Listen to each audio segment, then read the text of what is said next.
अंदाज हो सकता है कि आपकी मुस्कान बता रही है कि कहीं न कहीं तो है। इतना परिष्कृत द्रव्य आप कमाते हो, इतना मेहनत करके आप कमाते हो, इतना तप करके आप कमाते हो, तो निरर्थक इसको आप गंवाइए मत, इसको सृजन में लगाइए।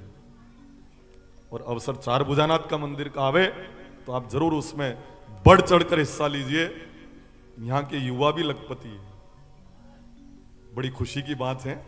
युवा भी, छोटे बच्चे 15 साल से कमाना प्रारंभ करते हैं और 18 साल तक तो 5-6 लाख रुपया 6-6 महीना में कमा ले, तो 1 लाख रुपया महीना के ये 18 साल के बच्चे भी हैं। तो मैंने आह्वान किया मंदिर के लिए आप दीजिए, तो एक युवा सबसे पहले आगे आए, निखिल चारण। इन भैया ने 1,01,000 रुपए चार भुजानाथ मंदिर के लिए समर्पित किया है। आ गया भैया, निखिल आया कि नहीं आया?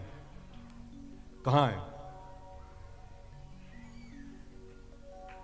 निखिल चारण? ये है क्या? वाह वाह साहब वाह।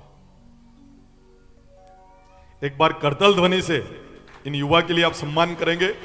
बहुत बहुत आशीर्वाद हम व्यासपीठ से आपको प्रदान करते हैं।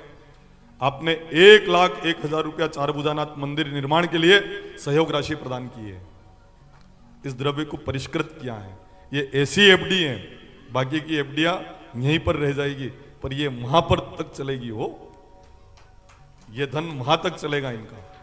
इसलिए परम धन श्री सामरिया सेठ की कृपा, चार भुजानाथ की कृपा प्राप्ति के लिए युवा आगे आए हैं।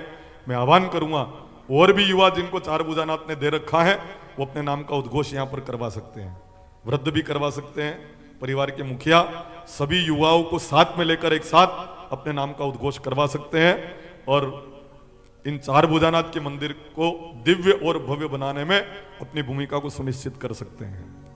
बोले चार भुजा नाथ की जय।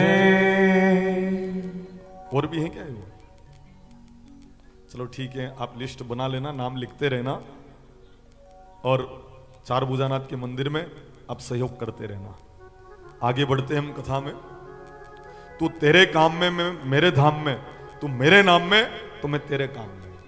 प्रत्येक कर्मों को करते हुए आप भक्ति कर लिया करें, काम करना और भगवान का नाम लेना। ध्यान रखें, 5 जगह प्रतिदिन हत्याएं होती, भागवत जी में ऐसा लिखा है। कहां कहां पर? दाल खांडने में कई जीव मरते हैं। जब दाल खांडते हैं ना तो उसमें सूक्ष्म जीव उस उखल से मर जाते हैं। इस हत्या का दोष किसको लगता है? जो उस परिवार में रहते हैं उनको लगता है। एक बुहारी लगाने में भी कई जीव मरते हैं, एक चूल्हा लगाने में भी कई जीव मरते हैं, एक जल भरने में भी कई जीव मरते हैं। इन सारी हत्याओं का दोष किसको लगता है? जो उस परिवार में रहते हैं उन सबको लगता है। तो आज थी सब बंद। भागवत जी में लिखा है हत्या का दोष लगता है। बुहारी लगाना बंद, धान पीसना बंद, दाल खांडना बंद, बुहारी लगाना बंद। आज से आप बुहारी लगाइए, परंतु जब भी बुहारी लगाओ तो भगवान का नाम लेकर बुहारी लगाइए। आप शायद युवा ये नाम का उद्घोष करा रहे हैं क्या? अच्छा अच्छा, फिर तो कोई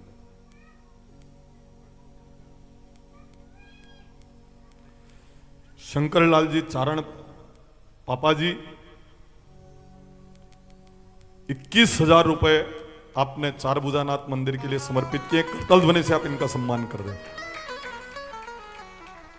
बुहारी लगाओ, भगवान का नाम लेकर बुहारी लगाने से भी भगवान को प्राप्त किया जा सकता है, पर उसमें भगवान का नाम लेना पड़ेगा। बुहारी लगाते समय इस घर को हम इसलिए स्वच्छ कर रहे हैं कि मेहमान के रूप में कभी भगवान पधार जाएं, तो बुहारी लगाने से भी एक भक्त को भगवान मिले हैं।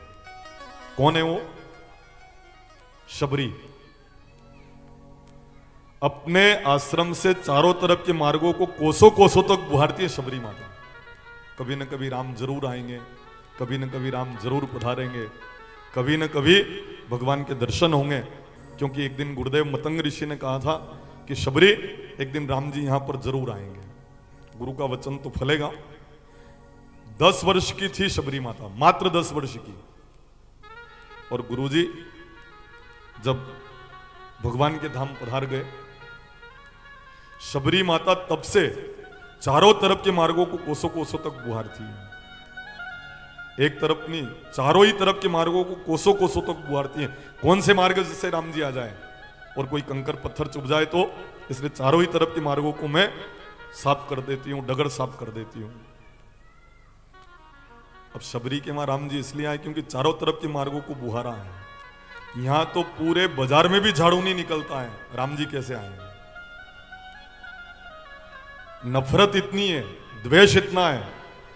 पहले जो उठ जाती है ना, आधे बाजार में एक झाड़ू निकाल लेती है, आधा बाजार वो छोड़ देती है सामने वाली के लिए, क्योंकि आधो बाजार आपनो है, आधो बाजार वण को है। पटवारी साहब का इंचिटे फेल हो जाए, पुराना को अंदाज फेल नहीं वे। आधो यानी कि बिल्कुल आधो। इनकी नफरत देखना आप झाड़ू निकालते समय, सुबह सुबह गांव में घूम कर देखो आप, आधो यानी कि आधो बाजार, अतरो अंदाज पड़े ने। और थोड़ो मैं को कचरो यहाँ आई जा तो यूं धक्को भी दे, अपने यहाँ को नहीं, यूं मैं को है, जैसे तोला हुआ हो ये कचरा कितना मेरा है। नफरत कितनी है, द्वेष कितना है, मन में कपट का भाव कितना है। राम जी तब आएंगे कि सारे द्वेष और कपट समाप्त हो जाएंगे। शबरी माता चारों तरफ के मार्गों को कोसों कोसों तक बुहारती है। आज से मेरी जीजियों, आप भी घर में बुहारी लगाना। बुहारी लगाने में समय निर्धारित करना। संध्या काल में सूर्यास्त से 24 मिनट पहले और 48 मिनट बाद तक कभी भी घर में झाड़ू आप ना निकालें। यह संध्या काल का जो समय है, अगर इस समय में आप झाड़ू निकालते हैं तो आपके घर में गरीबी आ जाएगी। इस समय में संध्या काल का टाइम टालना चाहिए। प्रातःकाल सूर्योदय से पहले अगर आप झाड़ू निकाल दो, स्थिर लक्ष्मी आपके घर में आकर विराजमान हो जाए। सूर्योदय से पहले उठकर झाड़ा बुहारा कर दो। पर माताएं बहनें कहती है कि महाराज हम सूर्योदय से पहले नहीं उठ पाते हैं। हमने पूछा क्यों? कि गोपी बहू 11:30 बजे रात में आवे, वह देखी ने धुआं में, अब सुबह नींद नहीं खुलती है। टीवी देखने में रात में लेट हो जाते इसलिए नींद नहीं खुलती है। सूर्योदय से पहले उठना, झाड़ा बुहारा करना, घर को स्वच्छ करना। जीजियो, एक बहुत बड़ी बात मैं कहने जा रहा हूं आपके लिए। आपकी आंखों देखी बात है, सभी माताएं जानती है। सास कभी भी बहू के बिस्तर नहीं देखती थी। सास कभी भी बहू के बिस्तर नहीं देखती थी, आपकी आंखों देखी बात है। और बाप रे, नींद लेट खुली, मेरी सास मेरी बिस्तर देख लेगी, कितना अपराध लगेगा, पाप लगेगा। जल्दी से बिस्तर की घड़ी करती और काम में लग जाया करती थी। आज कोई दिन ऐसा होता होगा जिस दिन लाड़ी पहले उठती होगी। ज्यादातर तो सास ही पहले उठती है। आलोरी गरवाड़ा की बात नहीं, दूसरा गांव की बात है। सास पहले उठती है आज, लाड़ी बाद में उठे। और कहीं कहीं तो प्रभाव इतना बना रखा इन लाड़ियों ने कि सास को चाय सास को बनाना पड़ती है। और जय ने कब देना पड़े अपनी लाड़ी ने, लो लाड़ी साहब। समय बदल गया है। अच्छा, ये इधर की बात तो नहीं है ना,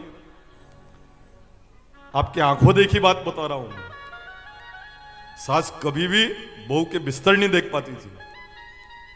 इतनी शर्म खत्म हो गई, इतनी शर्म खत्म हो गई। अब तो बहू लेटी रहती है ना, हाउ जी भले घूमता रही है में, पर उसको शर्म नहीं आती और वो पड़ी रहती है। वास्तव में जल्दी उठना चाहिए। एक वर्ष में एक बार जल्दी उठकर दोनों तरफ जल छींटकर दीपक लगाते हैं गोवर्धन पूजन के दिन, और 12 ही महीना तक लक्ष्मी की कमी नहीं आती है। प्रतिदिन अगर ऐसा करोगे तो आपकी लक्ष्मी की कमी कैसे आएगी? गोवर्धन पूजन के दिन जल्दी उठती है, एक वर्ष में एक बार खाली, और दोनों तरफ जल छींटकर दीपक लगाते हैं। प्रतिदिन आप करें ऐसा, दोनों तरफ जल छींटकर आप हल्दी और कंकु से स्वस्तिक बनावें और दीपक लगा देवें, तो लक्ष्मी आपके स्थिर रूप से विराजमान हो जाए।